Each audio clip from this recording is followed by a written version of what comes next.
பெரிய பெரிய அரசியல்வாதிகள் இந்த ஊழல்கள் மோசடிகள் குற்ற செயல்களில் ஈடுபடும் போது அவர்களே நேரடியாக போய் அதில் ஈடுபடுறது கிடையாது. அதுக்கு பதிலாக அவர்களுக்கு கீழே ஒரு பினாமி மாதிரியான பிரதானமான ஒரு நபரை வச்சுக்கொண்டு தான் அந்த ஊழல் மோசடிகள் குற்ற செயல்களில் ஈடுபடுவார்கள்.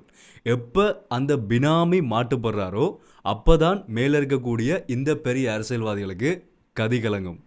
அப்படிப்பட்ட ஒரு முக்கியமான நடவடிக்கையாக தான், முக்கியமான ஒரு கைதாக அமைஞ்ச ஒரு விடயம்தான் இலங்கைக்குள்ள கடந்த 8ஆம் திகதி கைது செய்யப்பட்ட பிள்ளையான் என்று சொல்லப்படுற சிவனேசதுரை சந்திரகாந்தன் அவருடைய கைது. இது மிகப்பெரிய அளவில் அரசியல் வட்டாரங்களில் பேசப்படுற ஒரு விடயமாகவும் பெரிய அதிர்வலைகளை ஏற்படுத்தின ஒரு விடயமாகவும். ஏன்னு சொன்னால் அவ்வளவு ஒரு முக்கியமான ஒரு நபருக்கு, பிள்ளையான் என்று சொல்லப்படுற ஒரு தமிழ் அரசியல்வாதிக்கு உதய கம்மன்பில் என்று சொல்லக்கூடிய இன்னொரு மிகப்பெரிய ஒரு மூத்த அரசியல்வாதி ஒருத்தர் அவருக்கான வழக்கறிஞராக உள்ள வந்தன்றது மிகப்பெரிய ஒரு விடயம். அதையும் தாண்டி ரணில் விக்ரமசிங்க அவரை நேரடியாக சந்திக்கிறதுக்கான வாய்ப்பு கேட்டுன்றது இன்னொரு பெரிய ஒரு முக்கியமான ஒரு விடயம். பிள்ளையான் என்று சொல்லும் போதே ஒரு பெரிய ஒரு மலை போன்ற ஒரு பிம்பத்தை கிரியேட் பண்ணக்கூடிய இப்போ இருக்கக்கூடிய இந்த சூழ்நிலைகளை பார்க்கும்போது நிறைய குற்ற செயல்களுக்கு பின்னால் இவர்களுக்கு தொடர்பு இருக்கலாம்னு சொல்லி குறிப்பிடக்கூடிய அளவுக்கு பெரிய ஒரு மலை போன்ற ஒரு நிலைமையில் இருக்கக்கூடிய ஒரு நபராக தான் இப்போ பிள்ளையானோடு சொல்லப்படுற இந்த சிவனேசதுரை சந்திரகாந்தன் பார்க்கப்பட ஆரம்பிச்சிருக்கிறார். ஏகப்பட்ட விடயங்கள் இப்போ ஒவ்வொன்றா வெளியே வர ஆரம்பிச்சிருக்குது. இலங்கையினுடைய குற்றப்புலனாய்வு பிரிவினர் சிஐடியினர் மட்டக்களப்பை மொத்தமாக சுற்றி வளைச்சிருக்கிறார்கள்னு சொல்லி ஒரு விடயம் இப்போ வெளியில் வந்திருக்குது. என்ன நடந்து கொண்டு இருக்குது? அதே மாதிரி இன்றைக்கு காலையில் இலங்கையினுடைய கட்டுநாயக்க விமான நிலையத்தில் 3 பெண்கள் கைது செய்யப்பட்டிருக்கிறார்கள். அதுக்கான காரணம் என்னன்றதை இந்த வீடியோவில் இந்த 2 விஷயத்தையும் டீட்டெயிலாக பார்ப்போம். என்ன விஷயம் தெளிவாக முதல்ல இருந்தே சொல்கிறேன். அனைவருக்கும் வணக்கம். நான் உங்கள் VK கரிகாலன். அதுக்கு முதல் நீங்கள் செய்ய வேண்டியது, யாராவது என்னோட சேனலுக்கு தான் புதுசாக வந்து பார்த்து கொண்டுருக்கீங்கன்னு சொன்னால் தொடர்ச்சி என்னோட அப்டேட்ஸை பார்க்கணும்னு சொன்னால் சப்ஸ்கிரைப் பண்ணலன்னு சொன்னால் மறக்காமல் சப்ஸ்கிரைப் பண்ணி அந்த பெல்லைக்கனை கிளிக் பண்ணி ஆல் ஆப்ஷன் சொல்லுங்கள். அப்போ நான் அப்லோட் பண்ண வீடியோஸ் எல்லாமே தொடர்ச்சி அவங்களுக்கு கொடுக்கல நோட்டிஃபிகேஷன்ஸ் வரும். அதேமாதிரி யாராவது நான் பர்சனலாக ஃபாலோ பண்ணிச்சிங்கன்னு சொன்னாலும் இன்ஸ்டாகிராமில் போய் VK கரிகாலன் சர்ச் பண்ணிங்கன்னு சொன்னால் அந்த ப்ரொஃபைலும் இங்கே மறக்காம ஃபாலோ பண்ணிக்கொள்ளுங்க. இந்த வீடியோ லைக் பண்ணது மறந்துடாதீங்க. வீடியோ கடைசியில் முடிஞ்ச வரைக்கும் எல்லாருக்குமே இந்த வீடியோ ஷாப் விட்டுருங்க. பிள்ளையான் என்று சொல்லப்படுற சிவனேசதுரை சந்திரகாந்தன் அவர் கடந்த 8ஆம் திகதி மட்டக்களப்பில் வச்சு கைது செய்யப்பட்டார். அவர் கைது செய்யப்பட்டதுக்கு பிறகு சிஐடியினர் இலங்கையினுடைய குற்றப்புலனாய்வு பிரிவினர் கொழும்பிலிருந்து நேரடியாக மட்டக்களப்புக்கு போய் அங்கே வச்சு தான் அவரை கைது செய்திருந்தார்கள். அவர் கைது செய்யப்பட்டதுக்கான காரணம் முதல் என்ன சொல்லப்பட்டதுன்னு சொன்னால் இந்த ஈஸ்டர் குண்டு தாக்குதல் தொடர்பான அந்த விசாரணைகளுக்காக தான் அவர் கைது செய்யப்பட்டிருக்காருன்னு சொல்லப்பட்டது. ஆனால் அதுக்கு பிறகு கிழக்கு பல்கலைக்கழகத்தினுடைய துணைவேந்தர் கடத்தப்பட்ட சம்பவத்தோடு தான் அதோட தொடர்புடைய நபர்னு சொல்லி தான் இவர் கைது செய்யப்பட்டார்னு சொல்லி பிறகு விசாரணைகளிலிருந்து வெளியில் சொல்லப்பட்டது. இப்போ இந்த பிள்ளையானோடு சொல்லப்படுற சிவனேசதுரை சந்திரகாந்தன் கைது செய்யப்பட்டதுக்கு பிறகு நேற்று ஒரு முக்கியமான ஒரு நபர் கைது செய்யப்பட்டிருக்கார். இந்த பிள்ளையானினுடைய வாகனத்தினுடைய சாரதியாக இருந்த, நீண்ட காலமாக அவருடைய டிரைவராக இருந்த ஒரு நபர் ஒருத்தர் நேற்று சிஐடியினரால் கைது செய்யப்பட்டிருக்கிறார். அவர் மட்டும் இல்லாமல் இப்போ மட்டக்களப்பு மாவட்டம் முழுவதும் சிஐடியினர் இந்த பிள்ளையானினுடைய ஆதரவாளர்கள் அவரினுடைய சகாக்கள் என்று சொல்லப்படுற நபர்களை தொடர்ச்சியாக கண்காணித்து கொண்டு வரதா செய்திகளில் ஒரு விடயம் வெளியாகி இருக்குது. இவருடைய நெருங்கிய நண்பர்கள், நெருங்கிய உறவினர்கள், அதே மாதிரி இவருடைய ஆதரவாளர்கள் என்று சொல்லி மட்டக்களப்பில் இருக்கக்கூடிய கிழக்கு மாகாணத்தில் இருக்கக்கூடிய அதிகமான நபர்கள் வந்து குற்றப்புலனாய்வு பிரிவினரால் கண்காணிக்கப்படுறதா ஒரு விடயம் வந்து வெளியே வந்திருக்குது. ஏனெண்டா இப்போ இந்த விடயம் வந்து ஒரு பூதாகரமான ஒரு விடயமாக மாற ஆரம்பிச்சிருக்கப்படியா, ஒரு சர்ச்சையான ஒரு விடயமாக மாற ஆரம்பிச்சிருக்கப்படியா அவர்களினுடைய நடவடிக்கைகள் எப்படி இருக்குது, அவர்களுக்கு பின்னால் இன்னும் என்னென்ன குற்ற செயல்கள் இருக்கின்றதை பார்க்கறதுக்காக மிக தீவிரமான கண்காணிப்புகளில் சிஐடியினர் ஈடுபட்டிருக்குதா ஒரு விடயம் வந்து இப்போ எங்களால் பார்க்கக்கூடிய மாதிரி இருக்குது. அதே மாதிரி இன்னொரு முக்கியமான விடயம் என்னென்னு சொன்னால் இந்த பிள்ளையானோட நெருங்கிய தொடர்பில் இருந்த இவருடைய ஒரு நெருங்கிய சகாண்டு சொல்லப்படுற இன்னொரு நபர் ஒருத்தர் இலங்கையினுடைய அரசுக்கு ஆதரவாக இவர் தொடர்பான குற்றங்கள் எல்லாத்தையுமே அரசாங்கத்துக்கு சொல்கிறேன்னு சொல்லி அரசாங்கத்துக்கு ஆதரவாக வாக்குமூலம் வழங்க போகிறதாகவும் ஒரு செய்தி வெளியாக இருக்குது. அந்த நபர் யார், அவருடைய தகவல்கள் எதுவுமே இப்போ வரைக்கும் வெளியிடப்படலை. ஆனால் மிக விரைவாக இவருடைய கைதை தொடர்ந்து தான் அப்ரூவராக மாறி அரசாங்கத்துக்கு ஆதரவாக இவர் தொடர்பான தகவல்களை விரைவிலேயே வெளியிடுவார் என்று சொல்லி வந்து ஒரு விடயம் சொல்லப்படுது. அடுத்த முக்கியமான விஷயம்தான், நான் ஏற்கனவே சொன்ன மாதிரி இலங்கையினுடைய ஒரு மிகப்பெரிய சிங்கள அரசியல்வாதியாக இருந்த உதய கம்மன்பில இவருடைய கைதுக்கு பிறகு இவருக்கு ஆதரவான வழக்கறிஞராக உள்ள வந்தது. அவர் உள்ள வந்ததுக்கு பிறகு இவர் உதயன் கம்மன்பில அவர்கள் வந்து நீதிமன்றத்திட்ட கேட்டு கஸ்டடியில் இருந்த சிஐடியினுடைய பாதுகாப்பில் இருந்த பிள்ளையானை போய் சந்திச்சிருந்தார். அவர் சந்தித்ததுக்கு பிறகு வெளியில் வந்து ஊடகத்துக்கு சொன்ன கருத்துக்களில் முக்கியமான கருத்து என்னென்னு சொன்னால், பிள்ளையானவர்கள் அழுதார்னு சொல்லி ஒரு விடயத்தை சொல்லியிருந்தார். அதாவது தன்னுடைய நிலைமை குறித்து, தன்னுடைய கைது குறித்து பிள்ளையானவர்கள் அழுதிருந்தார் என்று சொல்லி வந்து ஒரு விடயத்தை சொல்லியிருந்தார். அந்த நேரத்தில் தான் இலங்கையினுடைய முன்னாள் ஜனாதிபதி ரணில் விக்ரமசிங்க அவர்களும் அவர் சந்திக்கிறதுக்கான ஒரு வாய்ப்பை வந்து நீதிமன்றத்தில் கேட்டிருந்தார். ஆனால் அது வந்து நிராகரிக்கப்பட்டது.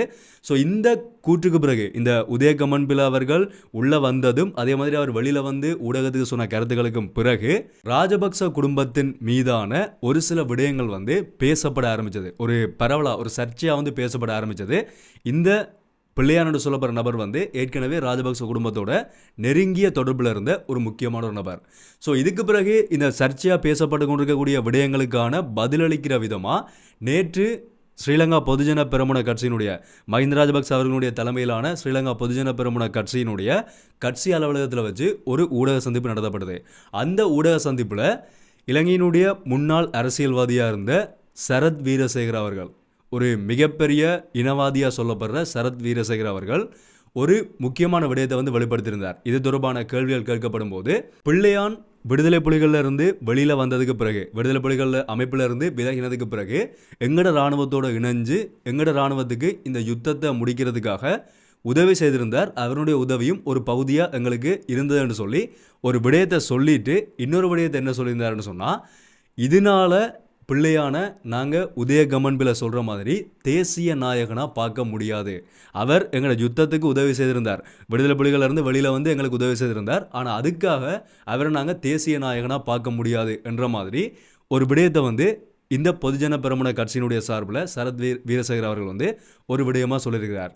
இதிலிருந்து பார்க்கும்போது என்ன விடயம் தெரியுதுன்னு சொன்னால், இவர்கள் இந்த பிள்ளையானினுடைய கைதுக்கு பிறகு ராஜபக்சக்களினுடைய இந்த பொதுஜன பெரமுன கட்சி வந்து கொஞ்சம் மெதுவாக விலகிற மாதிரி. நான் ஏற்கனவே சொன்னதானே, ஒரு குறிப்பிட்ட ஒரு பெரிய பெரிய அரசியல்வாதிகள் ஊழல்கள் மோசடிகளில் ஈடுபடும் போது அந்த பினாமி எப்போ மாட்டிக்கொள்கிறாரோ, அவர் மாட்டிக்கொண்டதுக்கு பிறகு அவர்கிட்ட இருந்து மற்றவர்கள் வந்து விலக ஆரம்பிப்பார்கள், தாங்கள் மாட்டிக்கொள்ளக்கூடாதுன்றதுக்காக. ஸோ அந்த மாதிரி தான் இவர்களும் விலகிற மாதிரி ஒரு பக்கம் பேசப்படுறதையும் இப்போ எங்களால் பார்க்கக்கூடிய மாதிரி இருக்குது. எப்படி இருந்தாலும் இந்த பிள்ளையானவர் வந்து ராஜபக்ச குடும்பத்தோட மிக நெருங்கிய தொடர்பில் இருந்த ஒரு நபர்.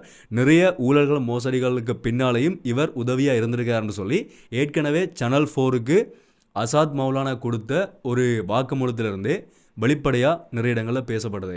அப்போ அதை வச்சு பார்க்கும்போது இது எல்லாத்துக்கும் இடையில் தொடர்புகள் இருக்கிறபடியாக கண்டிப்பாக இன்னும் நிறைய விடயங்கள் தொடர்ச்சியாக வெளியில் வரும்னு சொல்லித்தான் இப்போ ஒரு விடயம் சொல்லப்பட்டு கொண்டிருக்குது.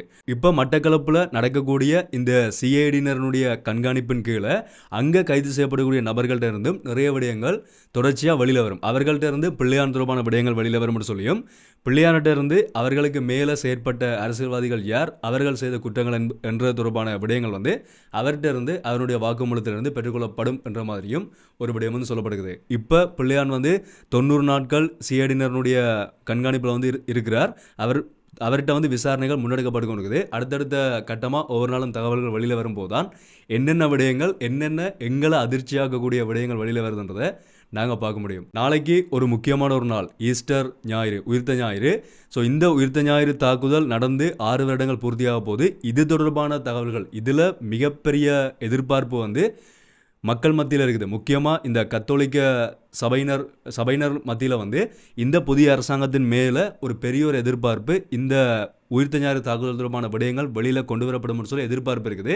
அதுக்கும் மூல காரணமாக சிலவேளை இவர்கிட்ட இருந்தும் சில தகவல்கள் வெளியில் வரலாம்னு சொல்லப்படுது. பொறுத்திருந்து பார்க்கலாம். அது தொடர்பான அப்டேட்ஸ் வரும்போதும் கட்டாயமாக நான் வந்து ஷேர் பண்ணிக்கொள்கிறேன். ஓகே, ரெண்டாவது விஷயம் என்னென்னு சொன்னால், இன்றைக்கு காலையில் இலங்கையினுடைய கட்டுநாயக்க விமான நிலையத்தில் வச்சு 3 பெண்கள் கட்டுநாயக்க போதைப்பொருள் தடுப்பு பிரிவினரால் கைது செய்யப்படுகிறார்கள். எதுக்காக என்று சொன்னால், 1-2 இல்லை 5 கிலோகிராம் அளவிருக்கக்கூடிய குஷ் போதைப் பொருளை நாட்டுக்குள்ளே கொண்டு வந்தேன்னு சொல்லி 3 பெண்கள் கைது செய்யப்படுகிறார்கள். அதாவது தாய்லாந்து பேங்காக்ல இருந்து இலங்கைக்குள்ளே வந்த 25, 48, 50 வயதான 3 பெண்கள் தான் கைது செய்யப்படுகிறார்கள். அவர்கள் எப்படி அந்த போதைப் பொருளை நாட்டுக்குள்ளே எடுத்துக்கொண்டு வந்திருக்கிறார்கள்னு சொன்னால், ஒரு சூட்கேஸில் வச்சு, இந்த லக்கேஜஸ் இருக்குது தானே, லக்கேஜஸுக்குள்ளே ஒரு சூட்கேஸில் வச்சு, அதுக்குள்ளே இந்த சூட்கேஸை நாங்கள் பிரிக்கும் போது, ஒரு ஷூகேஸை வந்து உற்பத்தி செய்யும் போது உள்ளுக்குள்ளே மட்டை மாதிரி வந்து உள்ள வைப்பார்களானே, அந்த மட்டையை வந்து இவர்களே ஃபேக்காக ரெடி பண்ணி, இவர்களுக்கு பின்னால் இருக்கக்கூடிய நபர்கள் ரெடி பண்ணி அதுக்குள்ளே அந்த போதைப்பொருளை வச்சு தான் இவர்கள்ட்ட கொடுத்து, இவர்கள் கட்டுநாயக்க விமான நிலையத்தினுடைய போதைப்பொருள் தடுப்பு பிரிவினருக்கு ரகசியமாக கிடைத்த தகவல்களினுடைய அடிப்படையில் இவர்கள் கைது செய்யப்பட்டிருக்கிறார்கள். நிறைய பொருட்களோட கொண்டு வரப்பட்ட ஒரு லக்கேஜில் இருந்து தான் இந்த போதைப் பொருட்கள் கண்டுபிடிக்கப்பட்டிருக்குது. எவ்வளவுன்னு சொன்னால் ஒரு பண்ணிட்ட இருந்து 1.1 கிலோகிராம் குஷ் போதைப் பொருளும், இன்னொரு பண்ணிட்ட இருந்து 1.8 கிலோகிராமும், இன்னொரு பண்ணிட்ட இருந்து 2.2 கிலோகிராம் போதைப் பொருள், ஆக மொத்தம் கிட்டத்தட்ட 5 கிலோகிராம் அளவு இருக்கக்கூடிய குஷ் ரக போதைப் பொருள் இவர்கள்ட்ட இருந்து கண்டுபிடிக்கப்படுகிறது. இப்போ இவர்கள்ட்ட மேலதிக விசாரணைகள் மேற்கொள்ளப்பட்டு கொண்டு வருது. இது மாட்டின ஒரு விஷயம் தான். இது கண்டுபிடிக்கப்பட்ட சிக்கினபடியா இந்த விடயம் வெளியில் தெரியுது. இது தெரியாம இன்னும் நிறைய பொருட்கள் இலீகலான விடயங்கள் வந்து நாட்டுக்குள்ள கொண்டு வரப்பட்டு கொண்டிருக்குது. இந்த இலங்கையினுடைய கட்டுநாயக்க விமான நிலையத்தில் தடை செய்யப்பட்ட பொருட்கள், அதாவது குறிப்பிட்ட பொருட்களுக்கு மேலே ஒரு சில விடயங்களை வந்து எங்கள் நாட்டுக்குள்ளே கொண்டு வர முடியாது. அப்படி தடை செய்யப்பட்ட பொருட்கள் என்னென்னது தொடர்பாக கட்டாயமாக நான் ஒரு வீடியோ வந்து மிக விரைவில் அப்டேட் பண்ணுவேன். ஸோ அந்த வீடியோவில் வந்து நிறைய பேருக்கு தெளிவு கிடைக்கும். ஏன்னா ஒரு சிலர் வந்து தெரியாமல் சில பொருட்களை நாட்டுக்குள்ளே கொண்டு வந்தும் போதைப்பொருள் குற்றத்தடுப்பு பிரிவினர் அதே மாதிரி டேக்ஸ் அவர்களுக்கான வரி விதிப்புகளும் வந்து மேற்கொள்றதையும் எங்களால் பார்க்கக்கூடிய மாதிரி இருக்குது. ஸோ அதுக்காக கட்டாயமாக நான் ஒரு வீடியோவில் வந்து அது தொடர்பான விளக்கங்களை வந்து கண்டிப்பாக நான் சொல்கிறேன். ஸோ இந்த ரெண்டு விஷயம் தான் இந்த வீடியோ உங்களை ஷேர் பண்ணி வச்சிருந்தான். இதை பற்றின உங்களுடைய கருத்துக்கள் என்ன தான் நீங்கள் தாராளமாக கிளறிய கமெண்ட் சொல்லுங்கள். தொடர்ச்சி அப்டேட்ஸை பார்க்குறோம்னு சொன்னால் சப்ஸ்கிரைப் பண்ணால் பார்த்துக்கணும் சொன்னாலும் மறக்காமல் சப்ஸ்கிரைப் பண்ணி அந்த பெல் ஐக்கனை கிளிக் பண்ணி ஒரு ஆப்ஷன் சொல்லுங்கள். அப்போ நான் அப்லோட் பண்ணுற வீடியோஸ் எல்லாமே தொடர்ச்சி உங்களுக்கு கொடுங்க நோட்டிஃபிகேஷன்ஸாக வரும். ஸோ மீண்டும் ஒரு வீடியோவில் சந்திப்போம். நன்றி.